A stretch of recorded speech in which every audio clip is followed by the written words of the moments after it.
सूर्य देव सनातन देव हैं। वैदिक काल में पहले उनका ध्यान किया जाता था, उसके बाद उनकी मंत्रों से उपासना शुरू की गई। फिर धीरे धीरे उनको मूर्ति स्वरूप देकर उनकी मूर्ति पूजा भी शुरू हो गई, जिसके बाद उनके बहुत से मंदिर बनाए गए। पुराणों में कहा गया, सूर्य प्रत्यक्ष देवता है, संपूर्ण जगत के नेत्र हैं। उन्हीं के द्वारा दिन और रात का सृजन होता है। सूर्य ही काल चक्र को तय करते हैं। सूर्य से ही अनंत समय का क्षण, मुहूर्त, घड़ी, दिन, रात, मास, पक्ष, साल, संवत वगैरह में बंटवारा होता है। सूर्य संपूर्ण संसार के प्रकाशक हैं और सारे सुखों के स्वामी हैं। पद, प्रतिष्ठा, ऐश्वर्य, वैभव, अधिकार, तेजस्वी व्यक्तित्व प्रदान करता है। पूरा सौर मंडल, ग्रह, उपग्रह, नक्षत्र वगैरह सभी सूर्य से ही शक्ति पाकर उनके इर्द गिर्द घुमा करते हैं। सूर्यदेव अच्छे कर्म करने वालों को सद्बुद्धि, विद्या, धन और यश देकर जगत में कीर्ति देते हैं। वो आध्यात्म की राह पर चलने वाले योगियों और भक्तों को ज्ञान और भक्ति देते हैं। साथ ही बुरे कर्म करने वाले दुष्ट लोगों को शारीरिक, मानसिक कष्ट देकर, दुख दरिद्रता देकर उन्हें उनके कर्मों का फल भी देते हैं। सूर्य देव की छवि में वो 7 घोड़े के एक रथ पर बैठे हुए हैं, जो इस पूरे अंतरिक्ष को घेरे हुए है।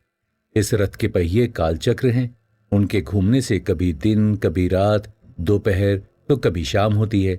सूर्य देव की शक्ति से संचालित सौरमंडल के सभी ग्रह एक तय नियम के अनुसार अपनी अपनी कक्षा में घूमते हैं। पुराणों में उनके जन्म की कुछ कथाएं भी प्रसिद्ध हैं। एक कथा के अनुसार पहले इस पूरी सृष्टि में सिर्फ अंधकार ही अंधकार था। जब विष्णु जी की नाभि से खिले कमल में ब्रह्मा जी प्रकट हुए तो उनके मुख से पहला शब्द ओम निकला। ये ध्वनि सूर्य के तेज का सूक्ष्म रूप था। उसके बाद ब्रह्मा जी के 4 मुखों से 4 वेद प्रकट हुए, जो ओम के तेज में एकाकार हो गए। ये जो चेतना, ज्ञान और ईश्वर रूपी ओम का मिला जुला महातेज बना, यही सूर्य देव है, जो इस पूरी सृष्टि के अस्तित्व का हमेशा रहने वाला कारण है। ये वेद स्वरूप सूर्य ही सृष्टि की उत्पत्ति, पालन व संहार के कारण है। ब्रह्मा जी की प्रार्थना पर सूर्य देव ने अपने महातेज को समेटकर खुद को सूर्य रूप में धारण किया। उस महातेज से ही सृष्टि की हर जड़ और चेतन वस्तु में तेज है। पुराणों में सूर्य देव की उत्पत्ति से जुड़ी एक और पौराणिक कथा है। उसके अनुसार सृष्टि की रचना के समय ब्रह्मा जी के पुत्र मरीचि हुए, जिनके पुत्र थे ऋषि कश्यप। ऋषि कश्यप सप्त ऋषियों में से एक हैं। उनकी 2 पत्नियां थीं, अदिति और दिति। अदिति देवताओं की और दिति दानवों की माता है। देवता और दानवों में युद्ध चलता रहता था, जिसमें दानव देवताओं पर भारी पड़ रहे थे। तब एक बार अदिति ने घोर तप के द्वारा भगवान सूर्य को प्रसन्न किया और सूर्य के समान तेजस्वी पुत्र की कामना की, जो दानवों से देवलोक की रक्षा कर सके। अदिति की इच्छा पूरी करने के लिए सूर्यदेव ने सुषुम्ना नाम की किरण से उनके गर्भ में प्रवेश किया। गर्भावस्था में भी अदिति कठिन व्रतों का पालन करती थी। एक बार ऋषि कश्यप ने उनकी चिंता करते हुए थोड़ा गुस्से में अदिति से कहा, तुम इस तरह के कठिन उपवास रखकर गर्भस्थ शिशु को क्यों क्षति पहुंचाना चाहती हो? यह सुनकर देवी अदिति ने गर्भ को बाहर निकाल दिया। उनके गर्भ से दिव्य तेज का ऐसा प्रकाश पुंज चमकता हुआ प्रकट हुआ, जिसकी तरफ किसी की आंखें भी नहीं उठ पा रही थी।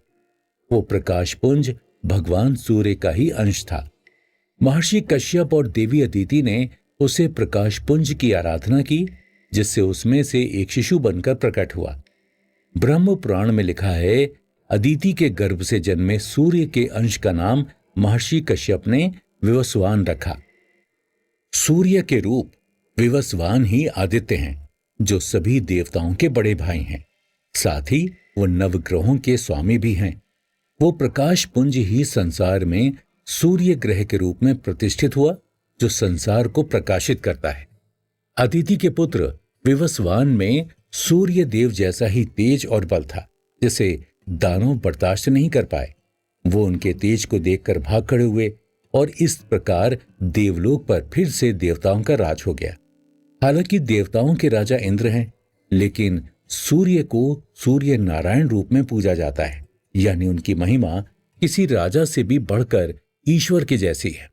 दादू, मैंने एक जगह पढ़ा था कि सूर्यदेव और शनिदेव में अच्छे संबंध नहीं है, जबकि शनिदेव सूर्यदेव के ही पुत्र हैं। तो क्या ऐसा है? हाँ, हमारे धार्मिक ग्रंथों में ऐसा लिखा तो हुआ है। इसके पीछे एक कथा भी है, वो मैं तुम्हें सुनाता हूं। पुराणों की एक कथा के अनुसार सूर्यदेव विवस्वान का विवाह प्रजापति दक्ष की पुत्री संज्ञा से हुआ था। विवाह के बाद सूर्यदेव और संज्ञा की 3 संतानें हुई, मनु, मृत्यु के देवता यमराज और यमुना। संज्ञा वैसे तो सूर्यदेव के साथ खुश थी, लेकिन सूर्यदेव में इतना तेज था जो संज्ञा के लिए असहनीय होता जा रहा था। वो अब सूर्यदेव की निकटता बर्दाश्त नहीं कर पाती थी। इस समस्या का कोई उपाय मिलता ना देख संज्ञा ने एक तरकीब लगाई। उसने बिल्कुल अपने जैसी अपनी छाया का निर्माण किया, जिसे स्वर्णा नाम दिया गया, और उसे अपनी जगह अपने घर में पति और बच्चों के साथ रख दिया। स्वर्णा छाया रूप थी, इसलिए उस पर सूर्यदेव के तेज का कोई प्रभाव नहीं पड़ता था। सूर्यदेव उसे अपनी पत्नी मानकर ही उसके साथ रह रहे थे। कुछ समय बाद उन दोनों को भी 3 संतानें हुई, तप्ती, भद्रा और शनि। शनिदेव में भी अपनी माता की छाया जैसे गुण आए थे। सूर्यदेव ने शनि के जन्म के बाद जब उन्हें देखा तो उन्हें यह आभास हो गया कि वो उनका और संज्ञा का पुत्र नहीं है, उनके साथ धोखा हुआ है। इस वजह से सूर्यदेव के मन में शनिदेव के प्रति पिता जैसा प्रेम भाव नहीं रहा। पिता के ऐसे व्यवहार से शनिदेव भी उनसे नाराज हो गए। शनिदेव की क्रोध भरी दृष्टि जैसे ही सूर्यदेव पर पड़ी, उनका सोने की तरह चमकता दमकता रंग काला पड़ गया।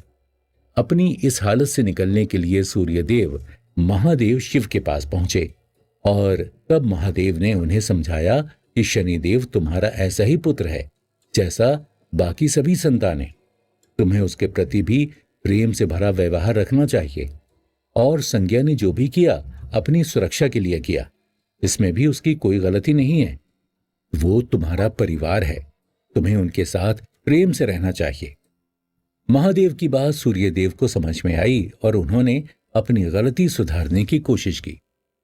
पत्नी संज्ञा से क्षमा मांगी और शनिदेव से भी संबंध सुधारने की कोशिश की, मगर तब तक वहां देर हो चुकी थी।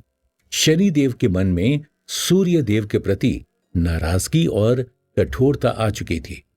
कहते हैं इसी घटना के बाद से सूर्य और शनि में संबंध अच्छे नहीं हैं, जिसका प्रभाव आज भी जन्म कुंडली में दिखाई देता है। दादू, आपने कहा था सूर्यदेव हनुमान जी के भी गुरु हैं। क्या इन दोनों की भी कोई पौराणिक कथा है? हाँ है, बहुत प्यारी कथा है, सुनाता हूं तुम्हें। दादाजी अब आदित्य को जो कथा सुनाने वाले थे, अगर आप भी सुनना चाहते हैं तो चलिए हमारे साथ अगले एपिसोड पर।